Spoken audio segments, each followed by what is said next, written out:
my channel. In today's video, we're going to be talking a little bit about what cash stuffing is. This is going to be the first video of a series I'm going to be doing on the basics of cash stuffing, how to pay off debt, how to save money, the different concepts and the reasons why we do what we're doing.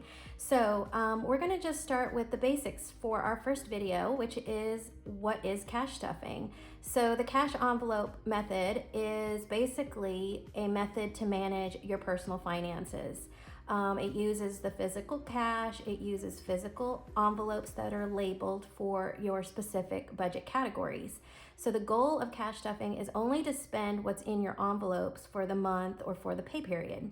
So cash stuffing envelopes can help you stick to your monthly budget, and it can also make you more intentional about your spending habits, and it can also help encourage you and motivate you to save more money, like in my case, to reach certain savings goals every year. So this is becoming more popular because of the cost of living crisis. As inflation continues to grow, we have been seeing a steady monthly inflation rate since COVID in March of 2020. And I have been watching the consumer price index every month, basically since the COVID, locked us down. The feds have been promising a decrease in interest rates for a while. They I think projected 2 or 3 this year, and we just saw our first one. Anyway, when you do your cash stuffing, it removes a lot of those temptations to get your card out and do that impulsive spending, and then you start to lose track of your budget because you're not necessarily looking at your digital transactions as often as you would dipping into your physical cash envelopes.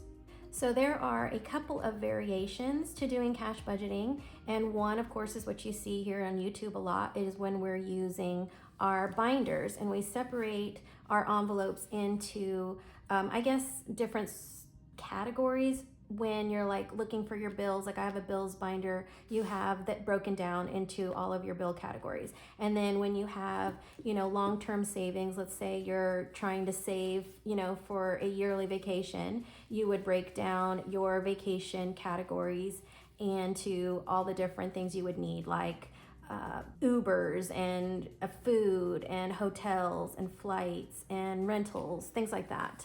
And then you've also got what I use as like a revolving binder, which is just more of an extension of my wallet, and it's categories that I spend frequently out of. So they're constantly getting filled and depleted throughout the entire month or pay period. And then, of course, you'll have binders for debt payoffs and savings goals, and just to make paying off debt or saving money more fun. So you'll see a lot of that on my channel as well, is just making some of the things that I have to do more fun by including savings challenges.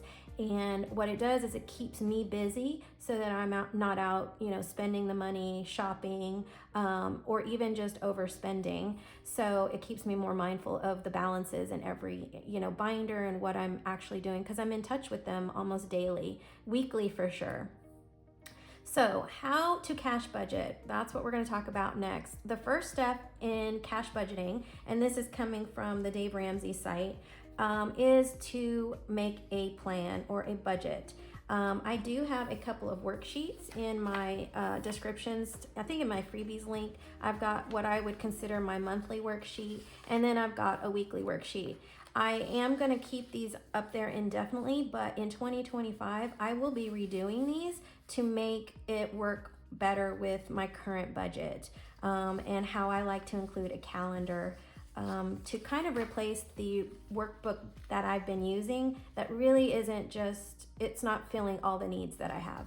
So that's the first thing you're going to want to do. You're going to look at your expenses. The first thing I did when I first started cash stuffing is you go to your bank, and banks have been really good lately of creating like categories for you so that it already tells you how much you're spending on groceries, how much you're putting in your home, you know, how much you're spending online, when you're dining out, when you're going out for entertainment. It already breaks it down into several categories for you.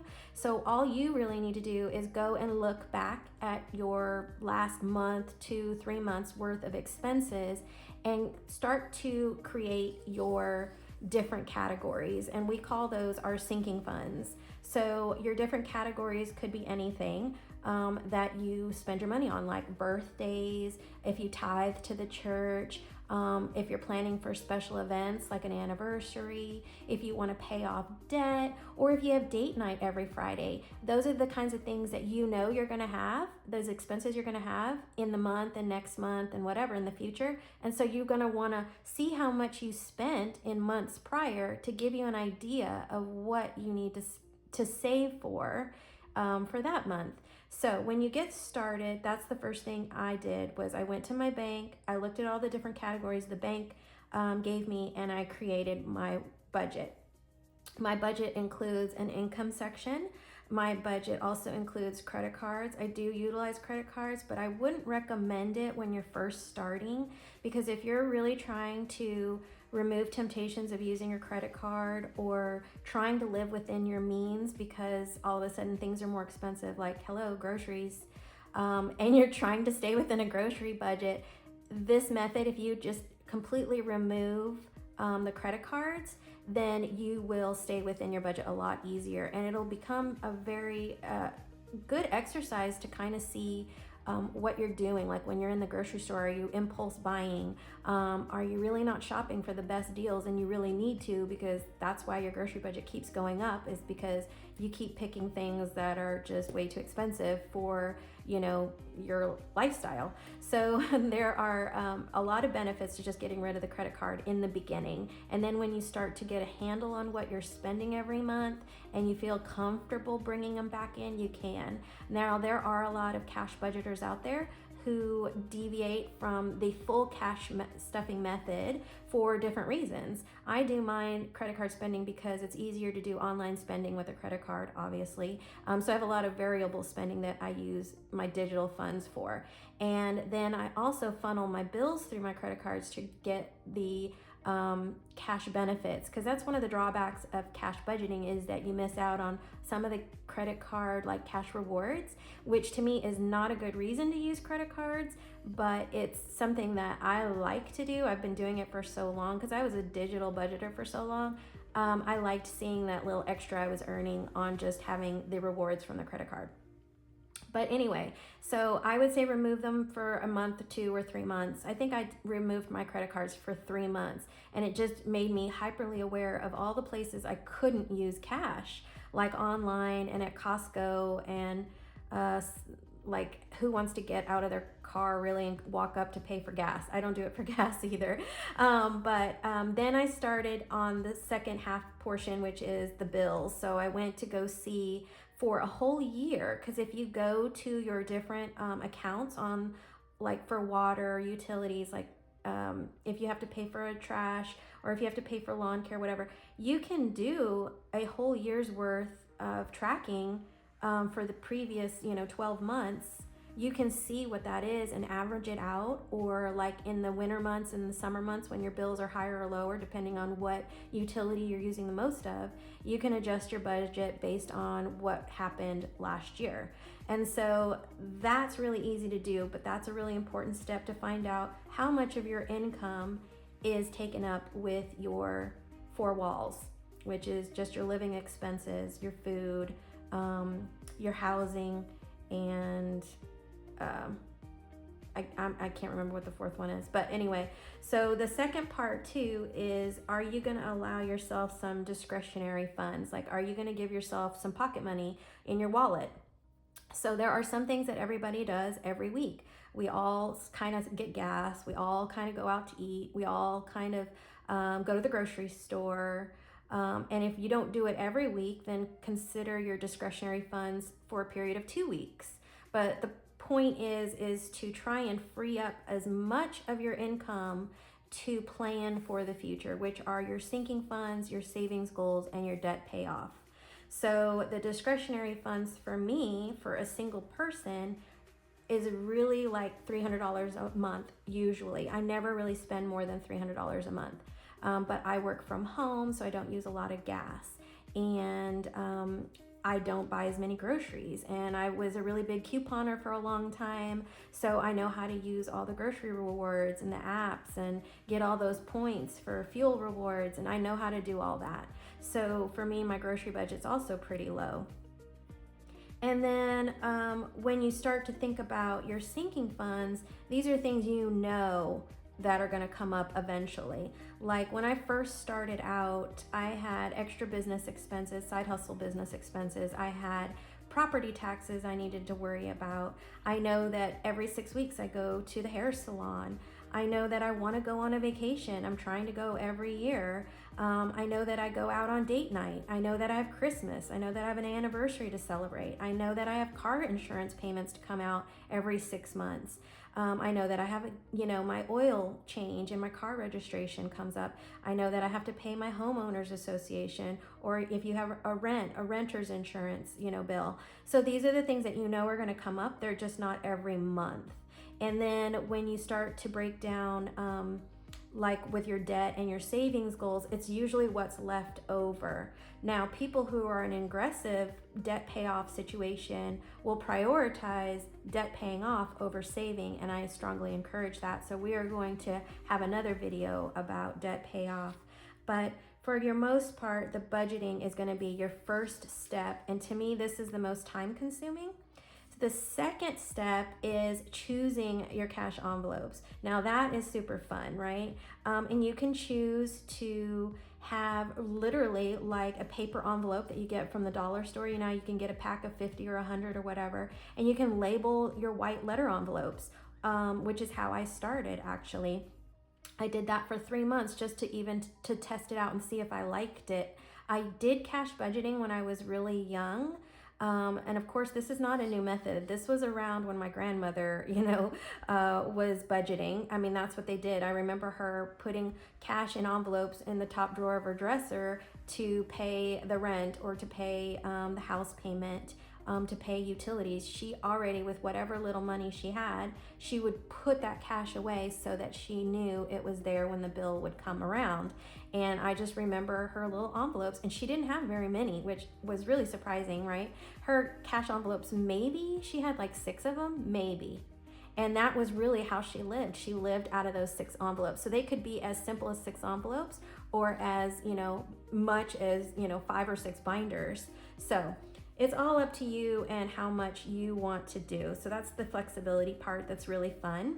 And over time, my envelopes categories increased. And as I, started to fully fund things, I was able to create a new envelope and work on another sinking fund that I really wanted. I really had to do a bare bones sinking fund in the beginning because I was spending too much money and I didn't know where it was all going. And it wasn't until I got into it about 3 to 6 months that I really had a handle on where my money was going, why it was going there. Did I need it to be that amount? Did I need to relook at it and adjust?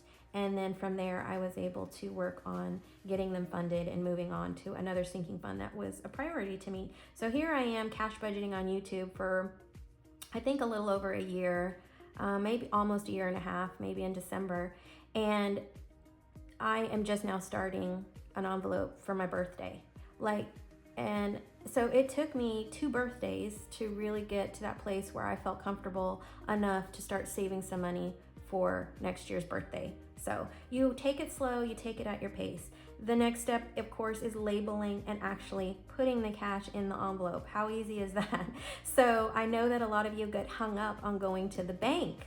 Now, guys, if you really are serious about getting a handle on your budget, if you're really serious about paying off debt or living within your means, you are going to go to the bank and you're going to give this method it's 100% college try. You're going to do your best to do it the way it was intended, because the aim is to budget every dollar, give every dollar a job, and when it's all in front of you, you can see those dollars a lot easier, and you can begin truly getting in touch with and it becoming very tangible with the money that's going to your different categories.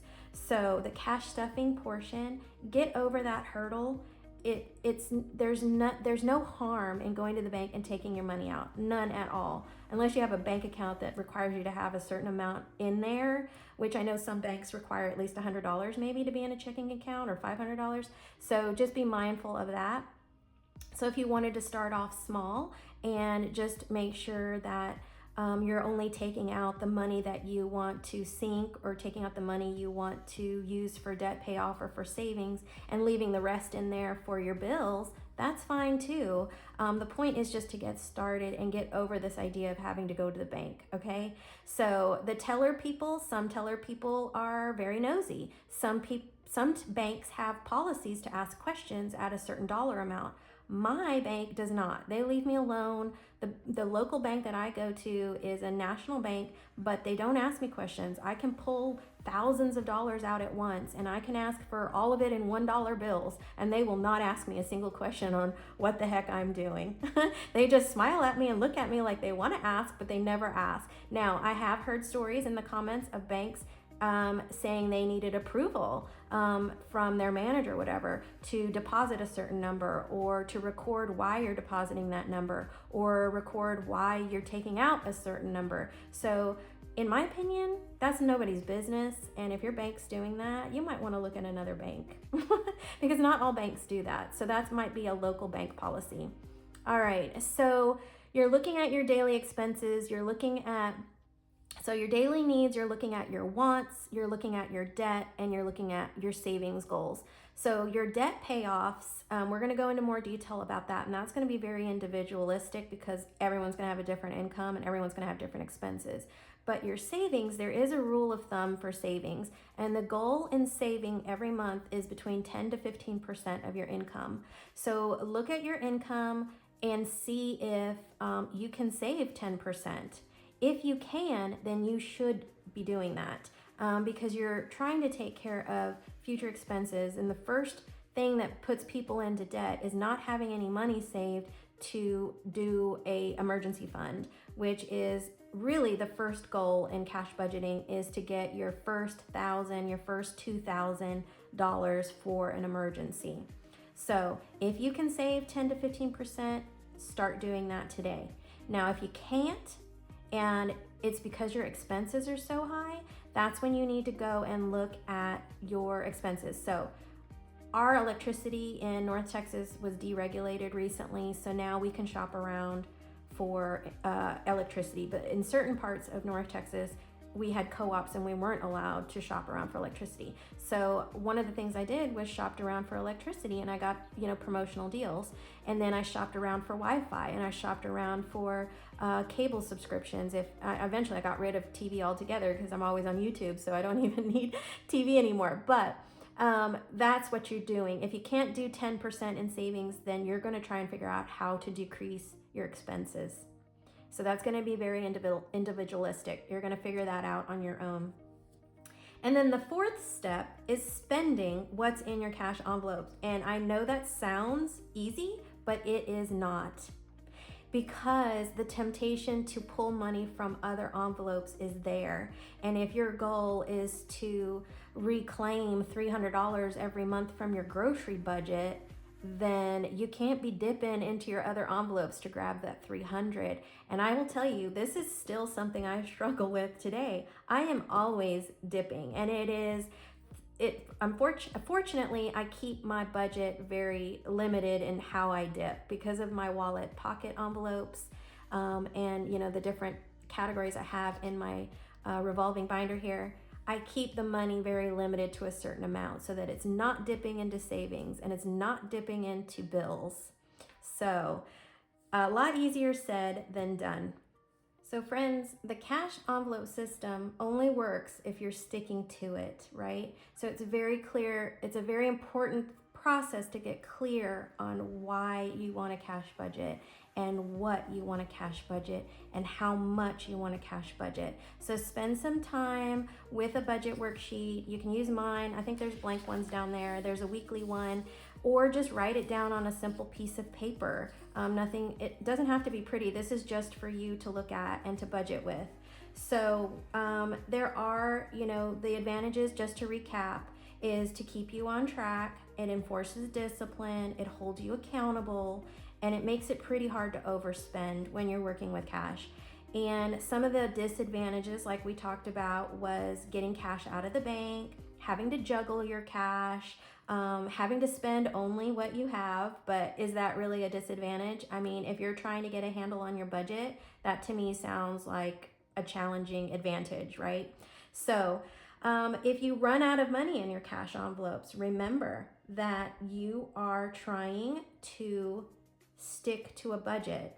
When you get to that place where every month you're like running out of groceries and you're really trying to bring your grocery budget down, you're gonna have to either get creative, like find ways to save money in the groceries. I know that a lot of groceries have apps, you can use digital coupons, or you need to find ways to reclaim some of the money that's going out in expenses by shopping around for reduced rates and things like that. So I hope that this wasn't a whole lot of information. It just seems like, to me, it's very, it's the first step, right? It's being mindful, and then the cash stuffing part is just the method in which you're using to be mindful of your expenses. So let me know, you guys, if you have any questions. Don't forget that there will be more videos coming that will expand on anything. So if you have a question about what I talked about today, please add it to the comments. I feel like there are a lot of veteran cash stuffers out there in the community who are going to love to participate and include their thoughts in your question as well. So I encourage everyone who is a cash budgeter and has been doing it for years to go ahead and comment on any of the questions that are written down below, because there is no right or wrong way to do this.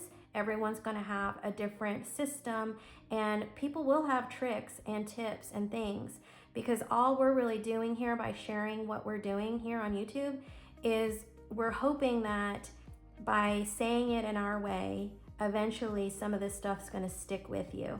So, and it's going to help you. So there's this thing at work that we say 7 different ways, 7 times, or 7 times, 7 different ways. And it just means that sometimes when you're learning something new, you need to hear it 7 times, and then sometimes you need to hear it from 7 different people, because different people have a way of saying things and communicating things that will turn light bulbs on for you, that even though you've been hearing the same message for 6 times before, it's that last person who finally, you're like, and that aha moment came on.